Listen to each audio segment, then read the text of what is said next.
یا نبی نظر کرم فرمانا، اے حسنین کے نانا، نانا اے حسنین کے نانا، زہرا پاک کے صدقے میں، سیدہ پاک کے صدقے میں ہم سب کو مدینے بلانا، اے حسنین کے نانا، نانا اے حسنین کے نانا، آپ کے در کا ہوں میں بھکاری، آپ ہیں میرے داتا، سارے رشتے ناتوں سے ہے پیارا اپنا ناتا، آپ تو ہیں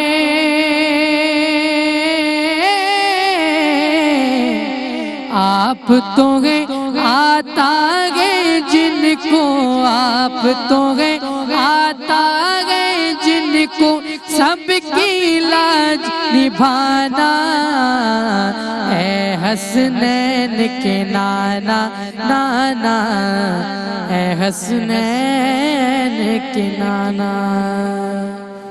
کیا بات ہے، سارے مل کر زور سے بولیں گے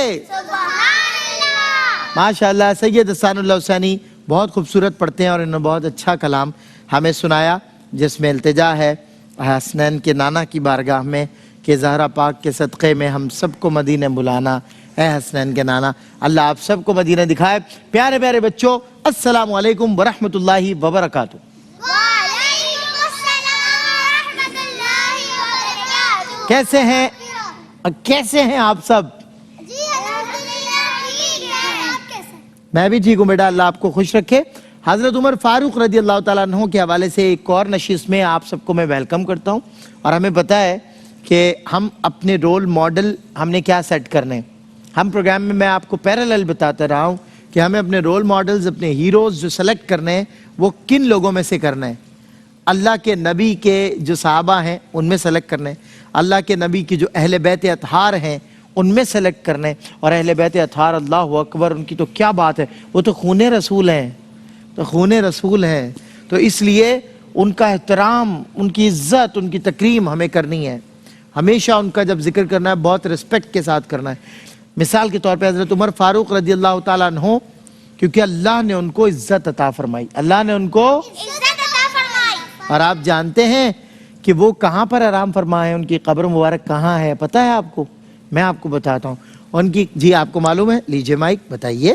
آپ صلی اللہ علیہ وآلہ وسلم کے پہلو میں مسجد نبوی میں۔ کیا بات ہے، سارے مل کر زور سے بولیں گے سبحان اللہ۔ دیکھو پیارے پیارے بچوں، ہمیں معلوم ہونا چاہیے کہ حضرت عمر فاروق رضی اللہ تعالیٰ عنہ کا قبر مبارک کہاں ہے، آپ کا مزار مبارک کہاں پر ہے۔